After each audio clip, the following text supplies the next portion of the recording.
सोनिया ने जब सियासत की शुरुआत की तो उनके लिए सबसे बड़ी मुश्किल थी वाजपेयी जैसे नेताओं को संभालना। विपक्ष इतना मजबूत था जैसे पहले कभी नहीं हुआ, लेकिन सोनिया ने सबको साध लिया।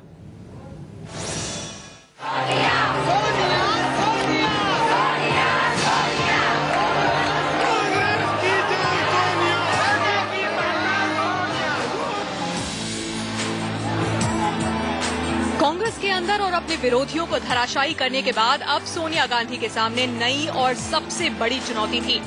वाजपेयी की अगुवाई में कांग्रेस का विरोधी खेमा इतना मजबूत हो चुका था जितना हिंदुस्तान की राजनीति में पहले कभी नहीं हुआ। वाजपेयी को हराना मुश्किल ही नहीं, नामुमकिन जैसा था।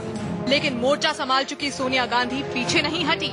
1999 के चुनाव में वो फिर से अपने परिवार के गढ़ अमेठी पहुंची। अमेठी ने उन्हें हाथों हाथ लिया। पूरे देश में वाजपेयी लहर के बावजूद अमेठी ने अपनी बहू को दिल्ली भेज दिया। जब मैडम का मन में आया पार्टी गिर रहा है, नीचे जा रहा है, उस टाइम में मैडम ने ये जिम्मेदारी स्वीकार किया। अब मुकाबला बराबरी का था।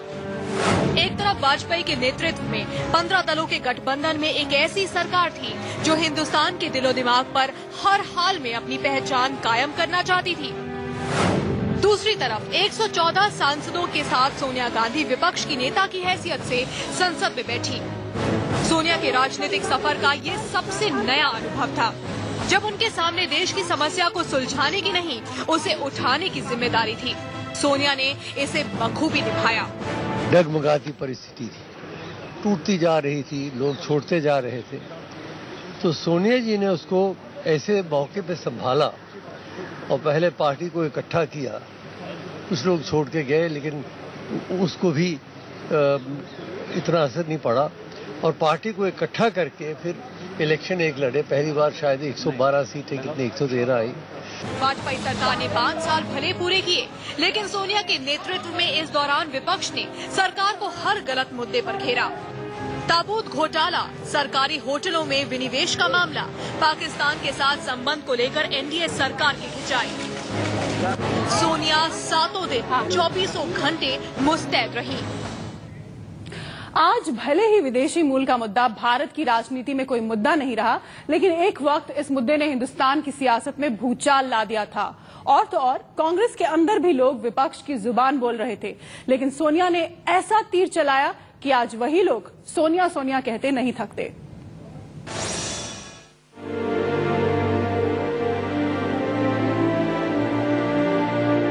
इस तस्वीर को देखकर यह अंदाजा लगाना मुश्किल है कि सोनिया और शरद पवार के रिश्ते में कभी इतनी तल्खी रही होगी, लेकिन ये सच है। 1999 के चुनाव के बाद जब कांग्रेस में नेता बनने की बात सामने आई तो पवार और सोनिया समर्थकों में ठन गई।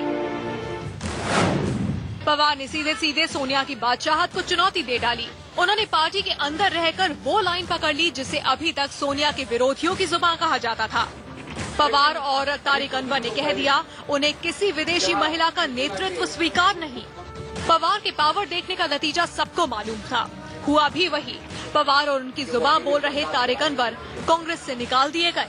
तो एक मदरली फिगर की तरह, एक लीडर की तरह बात सुन लेती है, समझा देती है और फिर हम अपने रास्ते पे तेजी से चल देते हैं। तो ये क्वालिटी बहुत कम लोगों में होती है। एक राजनीतिक परिवार है, सोची समझी तरीका काम करने का, पार्टी की छवि को बनाकर रखना। भले ही ये मुद्दा आज कोई मायने नहीं रखता, लेकिन 15 साल पहले विदेशी मूल का ये मुद्दा हिंदुस्तान की राजनीति में भूचाल मचा चुका था।